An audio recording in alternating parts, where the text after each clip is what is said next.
Hi there, Rhonda without an H here. Okay, continuing in our brown paper bag series. Today we are going to make some ruffles. Okay, to do that, I like to use, and this is a suggestion, get an old pattern. You can pick them up like this one I paid, looks like 25 cents for it. I can afford that. And it comes with, of course, pattern paper. And one of the reasons that this makes such wonderful ruffling material is, it's kind of cool to crinkle too. Listen to that. Crinkle, crinkle, crinkle. All right. See how thin it is? And it bends, it scrunches, this is actually really good for all kinds of things. So we are going to use this, and we are also going to use a strip of fabric. With this particular series, it appears that I'm kind of using some of my batiks, but you don't have to have, batiks, like I've said before. Use what you've got. So first of all, now I've been working on that 4-page spread, and I have showed you how to do a waterfall, and I've showed you the finished page with the waterfall, and the other side was not completed, and that's going to be, you think about, something that's going to match or something that you want to do. I don't want, like I mentioned before, I don't want to give you absolutely every little detail, but I would like to give you some different things so that you can play and see what works for you and what you like. So I've done the outside. Let's see. Where are they? Where are they? We'll just bring it up here. Just as a refresher, this is the finished waterfall, and here, this page is still to embellish. Okay? And then I have folded this opposite. My fold and my reinforcement is on the inside here and embellishing on the outside so it looks nice. But on the inside page, I want to fold it just opposite. I want to fold it with my fold lines, my reinforcements strip showing, because that will line up with this, and when this is stitched together, then all of those little things will be on the inside and you won't see those. Okay, go ahead and put that away. So this is what I've got so far. I have taken a piece of a napkin that was given to me in a swap. The gal sent it and said, it was a whole napkin. And she said, I didn't know what to do with this, and I knew you would have something fun to do, so I'm sending it to you. And it had this wonderful dyeing on here. And I just spent a few minutes picking out. It was folded, you can see where it was folded in, and then folded again, and then folded in, and it was probably not hand stitched, but hem stitched along here so that it had that nice finish that you get on a napkin. So I just took it all apart. I didn't want that bulk, but that's up to you. But this is what I did with it. And I actually borrowed Sagita. I borrowed something from Sagita. Love her journals, love her videos. She's awesome. how she likes to do the zigzag and then the straight stitch. And I've done something similar, but anyway, I was thinking of her when I did this, so I'm giving her a heads up, and I'll put a link to her YouTube channel. She's wonderful. Okay, so I've got myself a background, and I did this in fabric because I want to make sure that I'm not overdoing the paper. There are a lot of people out there that like to make the journals, but they have a tendency, well, I mean, there's so many amazing things out there, and obviously I haven't seen everything, but I have seen quite a few of the paper journals that they have bits of lace and maybe little bits, occasionally a fabric stitched in. But what I'm trying to highlight is mixing it up, doing more, a little more equal, more fabric along with the paper. And then there are those that want to do just the fabric. And so we're just trying to marry those two little guys together. They need to get together. All right. So I've got a piece of fabric, and I'm going to ruffle this. I wish I could just take this to my machine and have you watch me do that, but I'm not set up that way, at least at this point. So I'm going to show you just a couple of things that I could do. Number one, I could put this in my machine. Let's see. I want to make sure you can see this really well. Okay. I could just kind of do tucks and folds as I go with my machine. All right? Now this isn't very careful because I'm just trying to give you an idea. This is kind of like ruching. All right? So I can do this and then continue to tuck and fold, and stitch down the center as I'm going along. That's one method.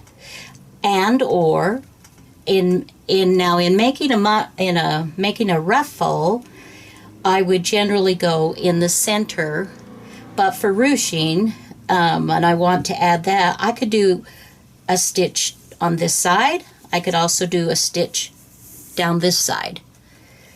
But obviously, if I stitch more than one and far apart, then you're not going to get this ruffly effect. So that's one possibility that I can do. Now the other thing, and for today, for this video, this is what I'm going to do. I'm going to take a running stitch a large stitch. On my machine, I'll probably use a 4.5, maybe even a 5 stitch length. My normal setting for tiny regular stitching on fabrics is a 2.2, and this was stitched with a 2.8, and sometimes I'll do a 3. Just depends upon the layers that I'm using. So I'm going to stitch, and then I'm going to pull my threads and gather it. This isn't really a video on gathering per se, but I will show you my process so that you get a little better understanding. And then I'm going to cut some of this, and we're going to also ruffle this. So let me go ahead, stitch this. I'll come back and show you how I gather it, and we'll continue. Here we see that I have stitched, and I actually used a 5.0, and now I'm going to gather it. To do that, this is just how I do it. I'm going to go ahead and tie a little knot in these threads at the top, and because I'm because I'm left-handed, this is how I do it. If you're right-handed, you're probably going to tie your knot on this side instead of, this side, and then you would scrunch up your threads the opposite way. But for me, being left-handed, and I've been left-handed, when I was in 3rd grade, my teacher tried to get me to change my writing. Tried very hard to get me to quit using my left hand, and I couldn't. And now, of course, you know, people wouldn't dream of doing that, but back in the day, it was like not a good thing. All right, see what I've done. I have separated my top and bottom threads, and I am using my top thread to just gently pull. So I'm sliding it with my thumb and my forefinger, sliding it down, and I just keep easing, okay? I don't want to do it too fast or too hard. I just want an easy touch. If I do it too hard, my thread is going to break and I'm going to get upset and get frustrated with myself and go eat chocolate or something. I don't know.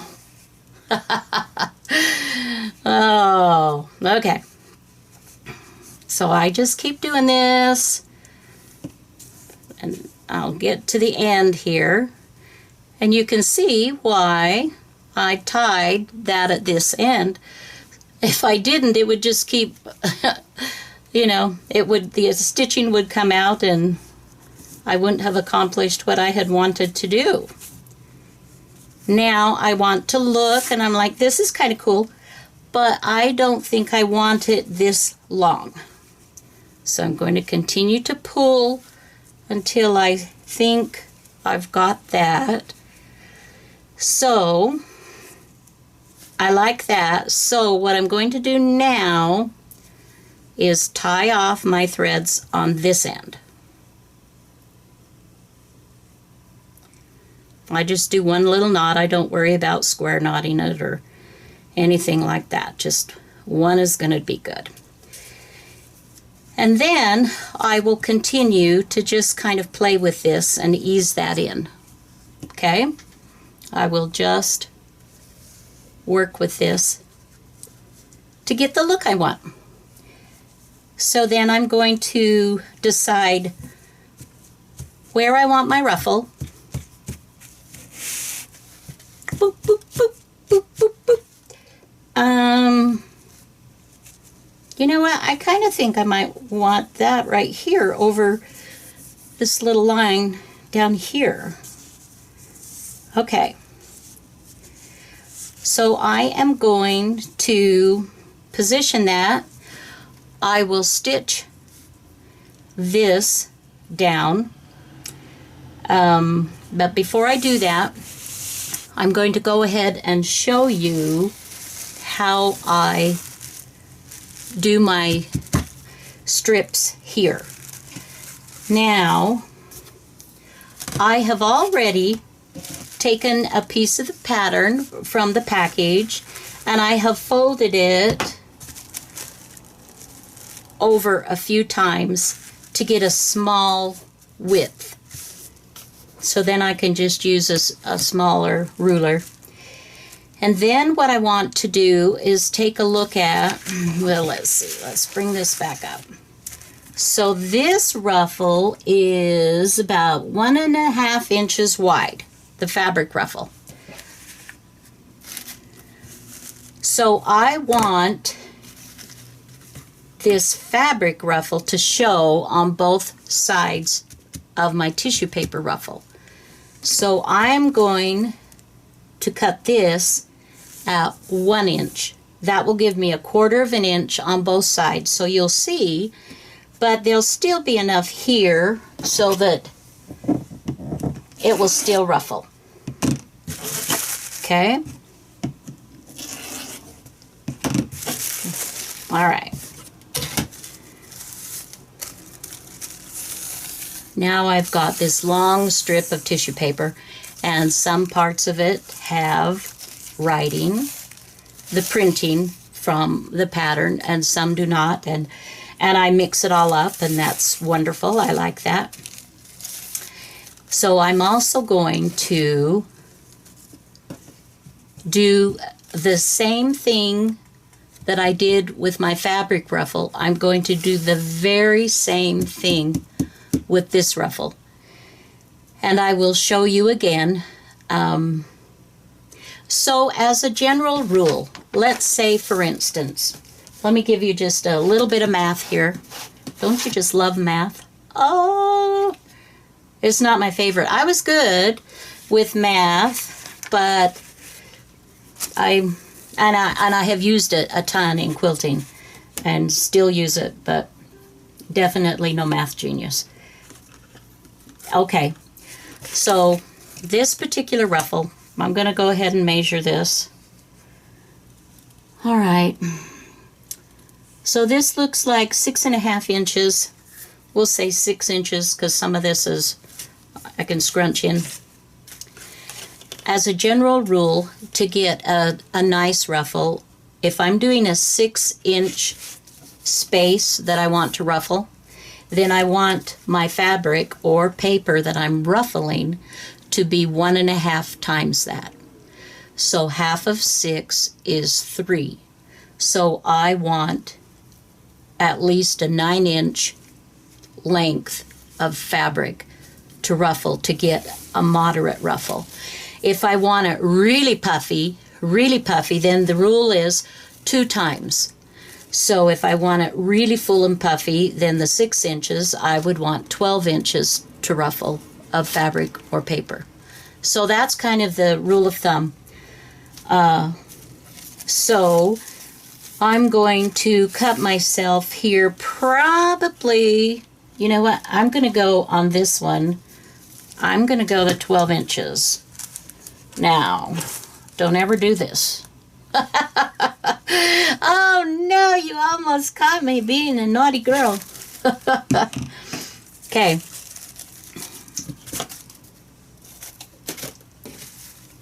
So let's get that back. So I'm going to ruffle this.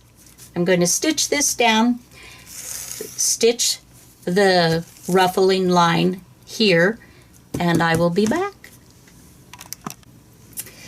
Well, okay, look at this, you guys.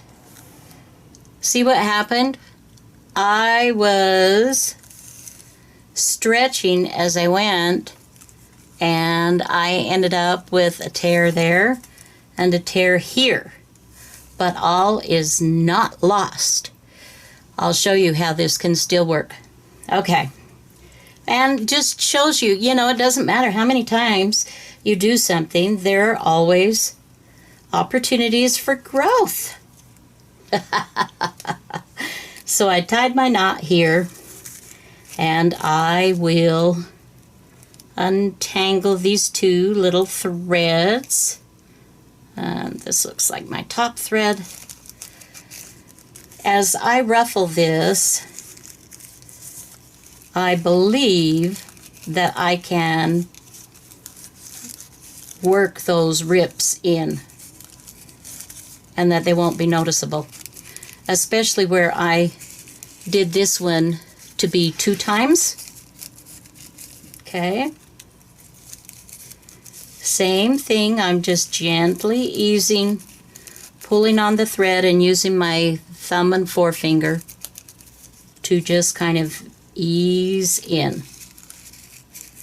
I start from the beginning and ease in and move on down just a little bit each time.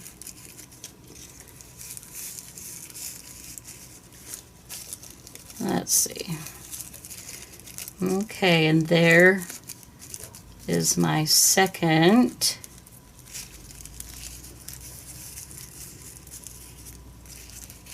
Yeah, this is going to work just fine.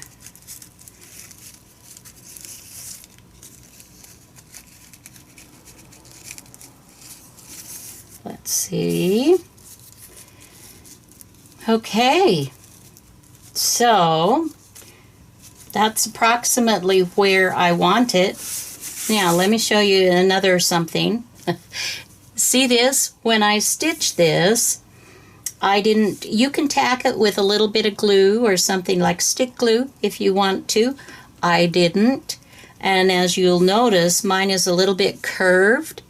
If I don't like that, I will unpick it and put it back, line it up straight. But I don't mind it. I think it's kind of fun, so I'm going to leave it. And I've got this wonderful ruffly thing going on here. And I will add my new ruffle on top. This one I am going to try to keep this stitching line lined up as closely as I can to the one underneath. All right. So let me do that, and we'll be right back. We have completed this particular ruffle, double ruffle. As you can see, I've got threads on here. This is where you decide what you want to do with those threads. Sometimes I leave them on, but for this particular journal that I'm working on now, the paper bag series, I am clipping those off. But I don't throw this away. I have a, well, let's see. Oh, where is it? Where is it? Let me show you. Look at my snippets and such. You want to save these, and I have more. This is just a little cup that I keep my current threads and snippets in that are too small to use right now. And then down the road, I will make more fabric with these. So, okay. So here you go. I hope you guys will do some ruffles. Let's get some ruffles in those journal pages, on those journal pages.